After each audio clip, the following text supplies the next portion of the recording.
And if this goes as planned, I should have a really beautiful, smooth,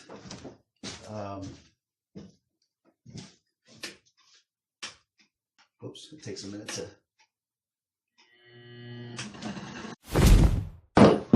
Oh, lesson number one. I forgot to tighten the. Yes. So unplug everything. Screw it back in. There you go. Just goes to show it can happen to anybody.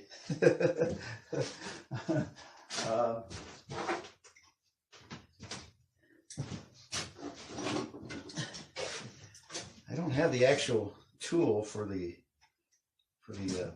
adjustment, so I'm going to have to make do with channel locks and a pair of crescent wrench. And maybe my crescent wrench is just a little bit too small, perhaps. I don't think it should be. It should not be, but I think it's stuck for some reason. Okay, let me get the other pair of channel locks. This has worked very well. Always check to make sure everything's tight before you make a video. That's a very good safety tip. I'm glad I didn't have it on high.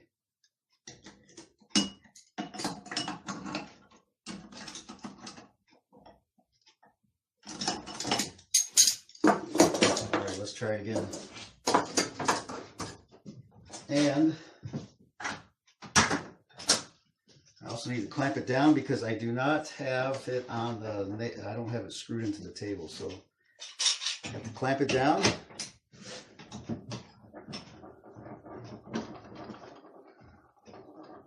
This usually holds it in place. Really, that holds it in place really good. So stand out of the way, that way or that way. Well, actually over this way because it switches over here. And turn it back on, make sure it's on low. Lesson number 2, plug in electrical instruments. They usually work better.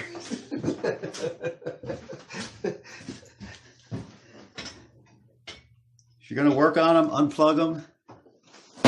That way you don't accidentally turn it on. If you want to turn something.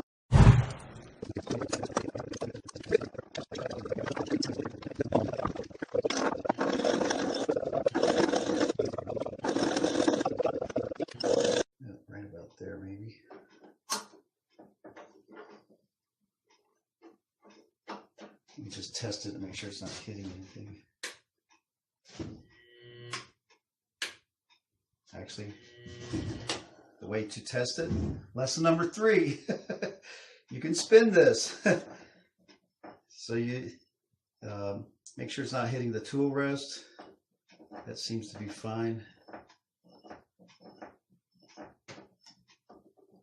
It's tight. Got the tool rest going.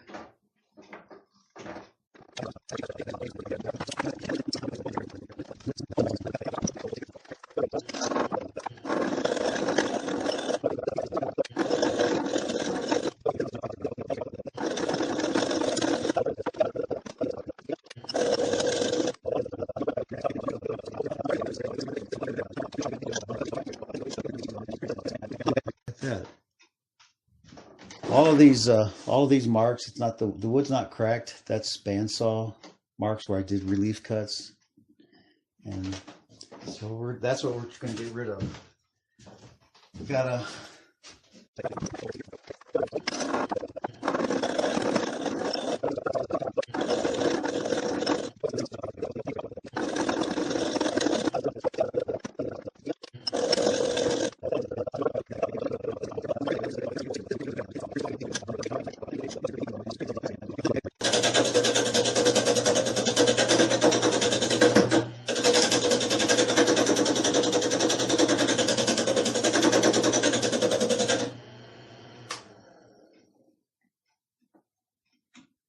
oh yeah, that's looking good. Oh, the pine's kind of chipping a little bit, but we'll see if we can fix that once we start getting it rounder. I've got to get down to this level right here, so I may shut the video off and just work on it and come back later, make a part 2. If you didn't hear any of that, because I have the face mask on, I may shut it off, the video. It's getting late. I may come back tomorrow and finish this up and just do part 2, and then let you see what it looks like when it's done.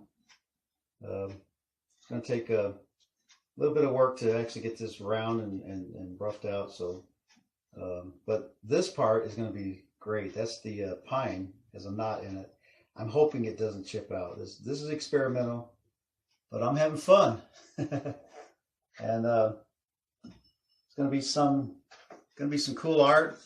We're actually going to do this on that spring pole lathe. I promise you, it will work. I actually turned it a little bit on there, and it was working just the same as this this lathe here, the electric lathe, except it's all foot powered, no electricity to it, and it was turning at about the same revolutions, maybe 200 to 400. So, but so safe, you know, 6-year-olds have been using it. So the spring pole lathe is great for kids. I mean, literally 6-year-olds have been using it, and they love it. So we're going to do this on that as soon as I make a mandrel, and I hope to have that done this weekend. But I'm moving this weekend, so it may take longer.